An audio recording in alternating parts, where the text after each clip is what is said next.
Business from Scratch by Rick is a book that completely changes the way people think about entrepreneurship, showing that starting a business is possible without startup capital, an expensive education, or connections. The author explains in simple terms why money is not the most important factor at the start, and that the ability to find solutions and test ideas in real-world conditions is far more valuable.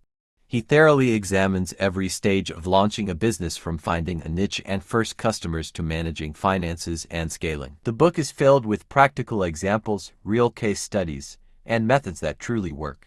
Its greatest value lies in its emphasis on action.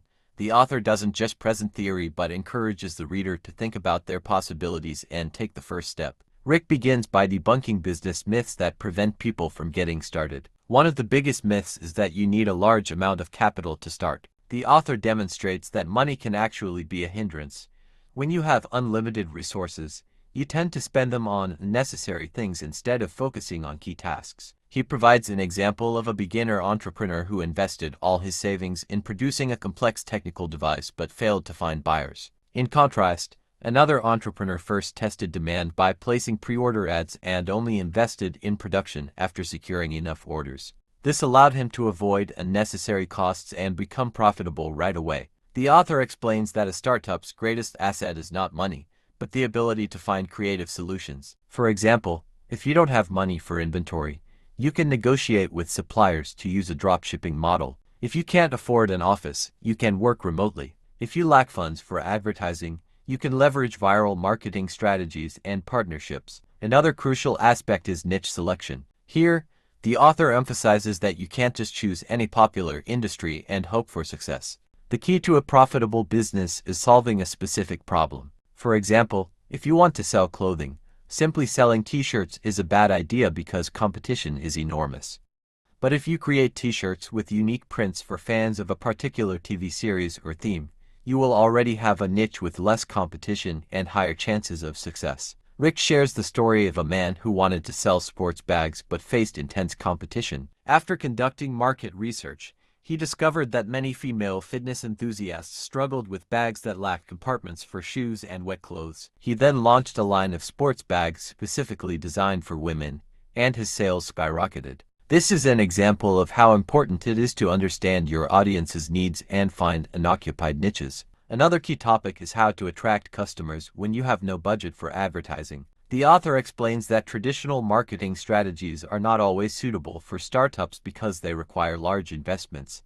Instead, he recommends guerrilla marketing strategies, creating viral content, attracting first customers through personal connections, using affiliate marketing, and collaborating with bloggers and influencers. He shares a story about a startup that produced eco-friendly water bottles and gained traction simply by distributing free samples at sporting events and fitness clubs. People shared them on social media, talked about them with friends, and this created a word-of-mouth effect. It's important to understand that customers don't just buy a product, they buy the value it brings to their lives. That's why the author advises figuring out what problem your product solves before deciding how to sell it. Rick also dives deep into financial management at the startup stage. One of the biggest mistakes new entrepreneurs make is spending money on things that don't truly matter. For example, many invest in expensive logos, websites, and office spaces before they even think about how to attract customers. The author explains that a business's primary goal is to generate revenue, not just look professional. He advises focusing on sales first and handling everything else as the business grows. He provides an example of a startup that launched a unique passport cover production. Instead of manufacturing a large batch right away, the founder first tried selling a few models via Instagram.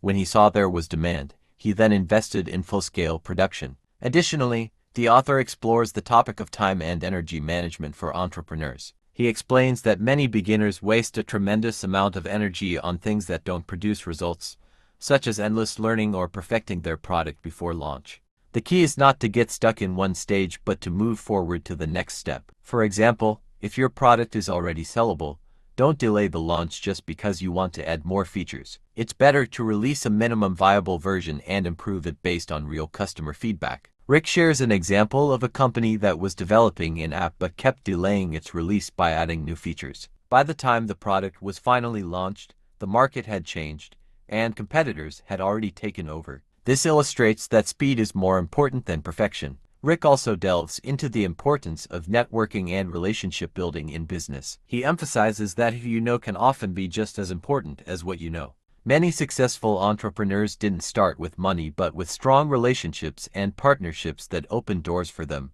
He shares a case study of a young entrepreneur who wanted to launch an online store but had no funds for inventory. Instead of taking out a loan, he connected with a local manufacturer and negotiated a deal to sell their products on his platform without upfront payment. This allowed him to start earning without significant risks. The key lesson here is that strategic partnerships can replace capital investment. Rick also suggests that new entrepreneurs should attend industry events, join online business communities, and actively network to create opportunities.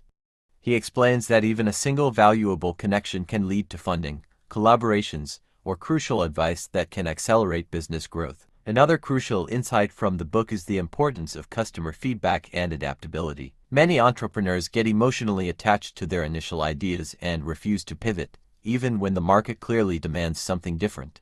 Rick warns against this common mistake and provides an example of a startup that initially focused on selling premium office chairs but struggled with low sales. After conducting customer interviews, they discovered that most people were looking for affordable ergonomic chairs rather than high-end luxury ones.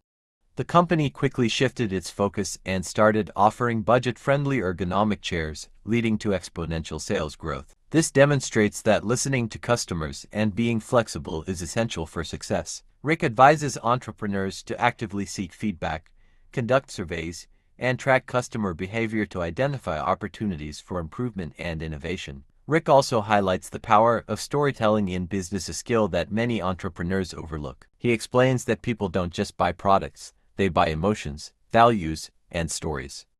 A compelling story can make a brand stand out in a crowded market, foster trust, and build long-term customer loyalty. He provides an example of a small handmade jewelry business that struggled to gain traction in a competitive market. Instead of competing solely on price or product quality, the founder started sharing the personal story behind each piece, where the materials came from, the craftsmanship involved, and the inspiration behind the designs. By integrating these narratives into social media marketing, customer emails, and the website, the business saw a dramatic increase in engagement and sales. Rick argues that storytelling isn't just for brands with deep histories or luxury products. It can be used effectively by any entrepreneur, whether they sell digital products, services, or physical goods. He suggests using personal experiences, customer testimonials, and behind-the-scenes content to create a deeper emotional connection with an audience. He also explains how authenticity is key. Customers can easily detect inauthentic marketing,